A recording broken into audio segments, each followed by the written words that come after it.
Olá pessoal, eu sou Flank Ataídes, do canal Historiando a Verdade. Antes de começar a gravação, curta, compartilhe, se inscreva no canal, né? Porque só assim o canal cresce e consegue divulgar mais longe e atingir o maior número de pessoas as ideias, tá? Desde o princípio do canal eu cheguei à conclusão que o canal deveria se chamar Historiando a Verdade, por quê? Não importa eu como marxista se a história é a favor do marxismo ou não, tá? Eu vou divulgá-la na sua verdadeira íntegra, tá? Por quê? Porque eu correria o risco de falsidade intelectual, tá? Ou tentar enganar a minha própria verdade, tá? A minha própria visão de verdade. Então eu procuro ser mais fidedigno aos fatos, tá? E teve um membro do meu canal que me pediu para me falar do livro negro do capitalismo e o livro negro do comunismo, tá? E eu vou procurar, eu confesso que nunca li nenhum dos dois, mas vi vários vídeos e várias sínteses dos dois, mas vou tentar explicar os dois através da visão do livro negro do comunismo, né? Mostrando os lados do comunismo e os lados do capitalismo, tá? Então vamos lá. Eu peguei um último vídeo que eu assisti, foi da Tatiana Feltrin, né? Que ela faz uma demonização através do livro negro do capitalismo. E aí se mostra claramente que ou o autor é ruim, né? O autor é um desconhecedor da história, ou ela não leu o livro todo, tá? Como ela diz ter lido, né? Por quê? Ela diz que a Revolução Francesa, o berço do nascimento do comunismo está em Robespierre, né? A Revolução Francesa, ela começou em 1789. Robespierre queria a tomada, isso é um fato, Robespierre queria estender todos os direitos, né, pregado pela bandeira de liberdade, igualdade e fraternidade a todos. Mas ele morre em 1893, né? Quando ele estabelece em 1892 o período do terror, né? Muita gente vai para a guilhotina, inclusive ele. Mas essa revolução, é bom lembrar que não é uma revolução comunista e jamais seria, né? É uma revolução burguesa, né? Tanto que depois que a burguesia toma as propriedades dos meios de produção da aristocracia e passa a dominá-las, né? Inclusive o poder de Estado, que seria importante para afirmar, né, a sua visão de mundo, né, da detenção das propriedades privadas dos meios de produção. E na verdade Robespierre não tem nada de comunista, tá? Até porque, né, o comunismo de Marx, né, primeiro ela fala sobre o comunismo e liga Marx ao comunismo. O comunismo está desde o princípio, né, da história da humanidade. Vamos pegar, por exemplo, uma passagem da Bíblia em Atos dos Apóstolos, capítulo 4, versículo 32, 33, 34, 35. É um exemplo. Né? Ali está dizendo que no princípio dos apóstolos, não é? Tudo que se tinha era dividido de forma igual, propriedades eram vendidas para serem partilhadas, né? E tem uma passagem, inclusive, que Ananias, né, vende uma propriedade e esconde uma parte do dinheiro e vem um castigo do céu onde ele é morto e a mulher dele também, né? Atos dos Apóstolos, capítulo 5. Tá? Então, até o século III, eu já havia falado isso, né? Até o século III, toda a luta contra a opressão do poder, né? O poder oprimia os mais pobres, e aí Marx vai falar da história das lutas de classe, que vem entre plebeus plebeus e a aristocracia romana, né? Entre servos e senhores feudais, né? Na Idade Média, entre pobres e escravos, né? E mercantilistas na Idade Moderna, e por fim na Idade Contemporânea entre proletariados e capitalistas, né? Burgueses e industriais. Tá? Então, na verdade, na Revolução Francesa, o detentor da raiz, não do comunismo, mas na raiz de Rousseau, né? Do estado de bem-estar social, onde o Rousseau vai dizer que, né, o homem na natureza ele é bom, e a partir do momento que ele assina um contrato social ele passa a ser ruim, não é? E Rousseau vai apontar um grande problema que não só Rousseau aponta, como tanto Adam Smith como Karl Marx vão concordar. Adam Smith no século XVIII, Karl Marx no século XIX. O que seria? A partir do momento que o homem cerca uma terra e diz, é minha, nasceu o grande problema do contrato social. Tá? Isso está em Rousseau, né, do contrato social, está em Adam Smith, né, Riqueza das Nações, que são 6 volumes, e está em Karl Marx, né, tanto no Capital como em qualquer outro livro. Karl Marx vai dizer isso, inclusive no Manifesto Comunista. Tá? E continuando. Então, na verdade, quem nasce a raiz, né, da igualdade, não do comunismo marxiniano, não é? Graco Babev, né, na Liga dos Iguais, em 1897. A Liga dos Iguais vai se basear em quê? Em Marx não, porque Marx não havia nascido. Tá? Isso é uma falsidade histórica. Tá? Marx nasceu em 1818, né? Então em 1797 não poderia ter sido ele a ter falado isso. Tá? Então ele vai se basear em quê? Em Jean-Jacques Rousseau, tá? Que é um dos filósofos do iluminismo, né, da Idade das Luzes. Continuando, Graco Babev vai criar, né, a Liga dos Iguais, e ela tá falando ali que é Robespierre que nasce com o comunismo. Eu vou deixar o vídeo da Tatiana Feltrin, vocês tiram de juízo de valores, tá? E aí, propriedade privada dos meios de produção é fato, né? É fato porque o Karl Marx, através de seu processo de materialismo histórico, que ele tira de Hegel, né? Vamos lembrar que Marx, desde o começo, no começo da sua vida, ele era um jovem hegeliano, ele vai romper com Hegel na ideologia alemã, né? Vai romper não só na ideologia alemã, ele vai brigar com Bruno Bauer na questão judaica, né? A crítica à filosofia do direito de Hegel, ele vai estar brigando com Hegel, né? Por quê? Porque ele já tem uma visão de que a sociedade burguesa explora. Tá?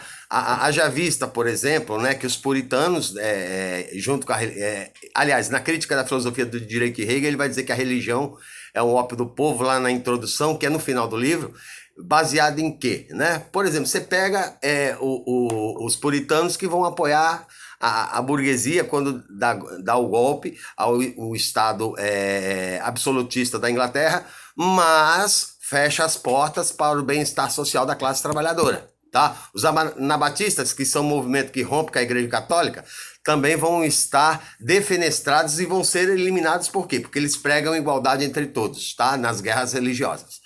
Continuando. Ela fala que o comunismo stalinista matou, né? Primeiro, não é comunismo, né? Stalin não é comunista, né? O comunismo, ele chega ao comunismo, propriamente dito, quando acaba-se toda a diferença entre classes sociais. Não existe mais classes sociais, tá? Não existe a classe social dos pobres, dos ricos, não. Todos são iguais porque todos são seres humanos. Isso é uma briga de Marx chamada emancipação humana, que está acima do poder político e poder religioso. O homem tem que ser igual porque ele nasce igual e ele é igual, tá? Ponto final. Aí ela cita, né, que o comunismo matou mais de 100 milhões de pessoas, né, que Mao Tse-tung matou milhões de pessoas. Primeiro, né, ela esqueceu de citar que Mao Tse-tung vem justamente da invasão capitalista, né, devido à guerra do ópio, não é, que a Inglaterra e a França declararam a China, né, que ainda é uma terra que não é industrializada e tem pouco poder bélico, né, declarou a China para o quê? Para ter o direito a tirar as propriedades de arroz, né, que é o produto básico dos orientais, alimentar, né, para poder plantar ópio. Né? Os ingleses plantavam ópio, né, para poder enriquecer a sua economia. Né? E vão matar mais de 100 milhões de chineses. Isso está no livro do Perry Anderson. Né? Eu vou ver se eu deixo também o livro do Perry Anderson, né, na descrição, no link abaixo, tá? Esqueceu de falar também, né? Stalin, é verdade, Stalin não é um comunista, né? Até porque se ele governa um estado de ditadura, né? Ele não pode ser um comunista, porque Marx diz na ditadura do proletariado, dos trabalhadores, e não de um chefe de estado, tá? Então ele não é comunista. E não chegou ao comunismo, né? Porque o comunismo é o fim do estado e todo, né, baseado na dignidade humana, na virtude humana, de entender que tudo é para todos. O planeta não é de um ou de meia dúzia, o planeta é para todos, tá? Então, realmente, nos gulags, foram mortos muita gente, foi morta muita gente, né? Mas ela esquece de dizer, por exemplo, que quem ganhou a Segunda Guerra Mundial foi Stalin, né? Stalin ganhou a Segunda Guerra Mundial baseada em duas batalhas que são as principais da guerra, né? A do Volga em 1942 e a de Stalingrado em 1943. Quando chega o dia D em 1944, em junho de 1944, os russos já estão em Berlim e Hitler já está no bunker, né? O combate do dia D entre russos e a aliança nunca houve. Por quê? Porque o exército russo já havia sido derrotado, o exército alemão já havia sido derrotado pelas forças russas. Tá? Eles vão desocupar a Itália, vão desocupar países africanos, a França, né? Que inclusive teve a colaboração do regime de Vichy, né? Dos anticomunistas que apoiaram o nazismo, não é? A República de Vichy é a ocupação dos nazistas por franceses que eram contra o comunismo e apoiaram o nazismo. Tá? Vão desocupar a França, mas quem vai ganhar a guerra lá na Alemanha vai ser, né, a Rússia. E aí é um subterfúgio para os Estados Unidos não fazerem guerra como os russos fizeram e jogarem as duas bombas em Hiroshima e Nagasaki para poder não enfrentar os japoneses e mostrarem para os russos, né, que eles eram mais poderosos ao deter uma arma tão grande de destruição em massa e cujo eles, norte-americanos, foram os únicos a jogarem contra outros seres humanos, tá? Mas eles se deram mal nisso porque em 1947 os russos também descobrem, aí Paquistão, Índia, todos eles têm armas nucleares hoje. Armas nucleares nos dias de hoje, tá? Ela também não fala sobre a fome imposta pelo capitalismo até os dias de hoje. E aí Thomas Piketty, como eu já falei para vocês, né? Thomas Piketty vai dizer, né, O Capital, né, que é um dos grandes best-sellers mundiais europeus, né, inclusive grandes capitalistas leram esse livro, né, como Warren Buffett, né, dono de mercado, não é? O Thomas Piketty vai dizer o seguinte, que através de documentos de 20 estados industrializados no mundo, documentos estatais, né, de análise econômica, ele vai chegar à conclusão, vendo os documentos, né, pesquisando os documentos, que nos últimos 200 anos, desde os do princípio do regime capitalista burguês, né, as desigualdades sempre aumentaram e nunca diminuíram. Nunca se reduziu, como previa Adam Smith, que acompanhou o parto, o nascimento do capitalismo, portanto ele não foi capaz de prever, porque ele estava no meio do processo, de que o capitalismo seria tão perverso como a humanidade, tanto que ele fala a famosa frase a mão invisível do mercado, né? Por quê? A mão invisível do mercado, para Adam Smith, com o tempo, levaria à tendência da redução das desigualdades e não houve. Por quê? Ele não tinha condições de prever e Marx já poderia prever, porque ele já está um século depois. Tá?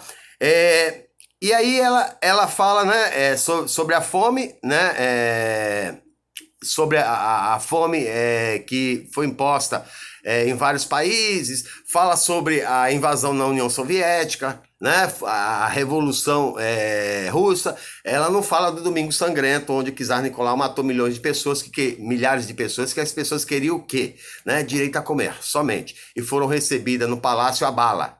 Tá? E é aí que nasce, né, o embrião do movimento revolucionário que vai levar Lenin ao poder. E Lenin desconfiava de Stalin antes de morrer, tanto que deixa isso em documento. Ele não acreditava que o herdeiro da sua revolução seria Stalin e sim Trotsky, diferente de Lenin, tá? Ela também não fala, não que essa ideia na Revolução Russa, né, de tomar propriedades de todo, né, porque a propriedade que Lenin toma, Lenin é um seguidor fidedigno, é um seguidor fiel às leituras de Marx, não é? Lenin quer tomar as propriedades de quem? de quem detém os meios de produção e não qualquer ser humano. Né? É você ter sua casa, você ter seu celular, você ter seu carro, isso não é detenção de meio de produção. Detenção de meio de produção é um dono da Ambev, que detém a produção da cerveja, por exemplo, ou de outros produtos como Burger King e por aí vai, tá? Ou de um mega fazendeiro que detém os meios de produção de carne, ou de frutas, verduras e etc, etc. Tá? Então,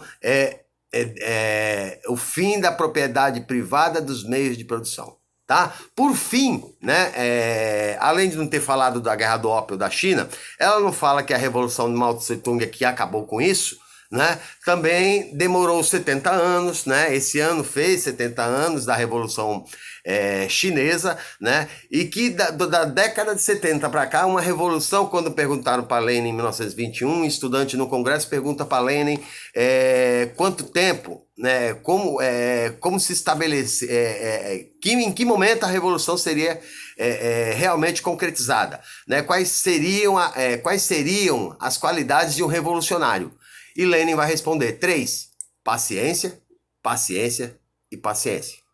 Tá? Porque uma revolução não acontece de um dia para o outro, né? Olhem a Revolução, né, Francesa. Quanto tempo demorou para ela se restabelecer, para ela se estabelecer, né? Desde o nascimento dos burgos, lá no século XII, XIII, né? Até se fortalecer e ter musculatura para assaltar o poder no século XVIII, né? E se mantém hoje, né? Devido a ela toma o poder e se restabelece e estabelece suas normas. As suas normas vêm desde 1789.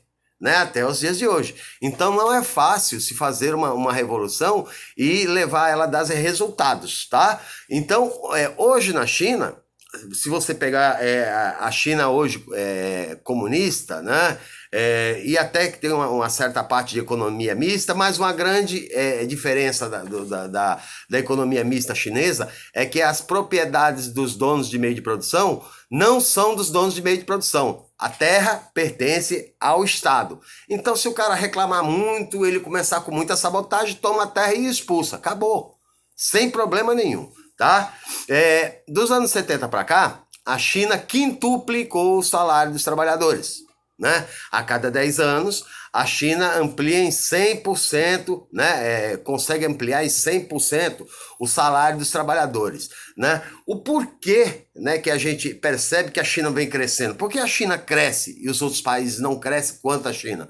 Porque a China distribui renda. E é na renda que as pessoas compram, o comércio gira e a indústria também.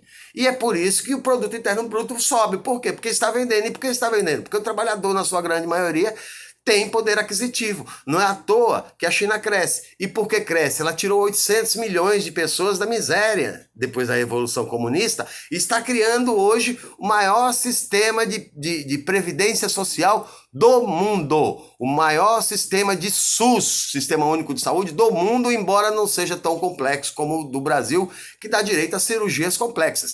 Mas lá é o básico. O básico para quê? Para 1 bilhão de seres humanos. Não é? Então, há diferenças aí. E, por fim, né, a gente demonizar Marx é a gente mentir para nós mesmos e mentir para a história. E aí a gente pega livros, por exemplo, como Friedrich Engels faz e lembrando que Friedrich Engels, né, que é o parceiro durante toda a vida de Karl Marx, né, Friedrich Engels, ele vai escrever esse livro, né? A situação da classe trabalhadora na Inglaterra. Ele é filho de um rico industrial, né? E através dos movimentos cartistas, né, na Inglaterra, em 1943, ele se torna comunista, tá? E ele está contra até a própria ideologia do pai, que era um grande burguês. Né? Se você pegar chutando a escada nos dias de hoje, vai ver como os países capitalistas trapaceiam os países em desenvolvimento para que eles não cheguem ao desenvolvimento que existe hoje nos Estados Unidos, na Inglaterra, na França, etc, etc. Porque o próprio, né, Raja Chang, ele vai estar dizendo, ó, eles chutando a escada, eles estão chutando literalmente a escada de ascensão, tá? Para que não ascendam. Eric Hobsbawm, nesse livro Os Trabalhadores, Ele vai mostrar, desde o século XIX, com o apogeu da Revolução Industrial, aos dias de hoje, como a classe trabalhadora ela é explorada. Né? Ela é explorada e o que comprova a mais-valia de Marx. Né? Como não existe mais-valia, se um capitalista sempre fica bilionário, o pobre nunca fica, pelo menos, rico. Né? Ele nunca consegue atingir a posição de rico trabalhando. Ninguém fica rico trabalhando. Né? Você fica rico explorando a situação do outro. Né? Então, por isso, há concentração de renda e é óbvio que existe a mais-valia. Se você pegar o dono da Ambev de 2016 para cá, ele duplicou a renda dele de 15 para 30 bilhões de dólares, né? É porque ele explorou alguém, porque ninguém da empresa dele ficou rico, isso é óbvio, é um fato, é mais-valia. Tá? E para finalizar, eu vou falar desse livro de George Orwell na próxima gravação, né, 1984, porque Abraham Weintraub, né, usa muito ele para dizer sobre o comunismo e, na verdade, George Orwell, quando nasceu, na sua militância, ele é anarquista, e ele vai escrever aqui, né, sobre os 10 sintomas de um Estado totalitário, né? Os 10 sintomas de um Estado, né, nazista ou fascista, mais propriamente um Estado fascista, tá? As características de um governo fascista. Eu vou falar as 10 características, né, para que vocês entendam se nós vivemos hoje num fascismo ou não. Ok? Até a próxima. E respondida a pergunta, tá? E para finalizar, por último, Karl Marx, desde o seu desde a sua expulsão da Alemanha, Karl Marx vai ser expulso por defender, né, os pobres que pegavam lenha, né, nas florestas alemãs para poder não morrer de frio, e o parlamento quer privatizar a floresta para poder vender para os pobres, tá? E Marx vai entrar na primeira briga contra a classe trabalhadora, daí então ele vai ser um cidadão perseguido, né, e vai morrer como um exilado político na Inglaterra. Ele vai perder 5 filhos antes de morrer, né, tudo em função da miséria em que vive, porque quem vai dar emprego para quem defende trabalhador, tá? Vai perder a mulher, né? Tem uma série de doenças, né? Ele tem problema de pulmão, problema de fígado, tem problema de gota, neuropatia, problemas de dores reumáticas. Mesmo assim, ele consegue escrever uma vasta obra em defesa da classe trabalhadora e mostrando como a classe trabalhadora é explorada num projeto chamado hoje Mega Marx, Marx, Engels, Extazauber, que deve gerar até o término mais de 100 a 114 livros publicados, ok? Até a próxima. Quem gostou, deixa um like e se inscreva no canal. Foi.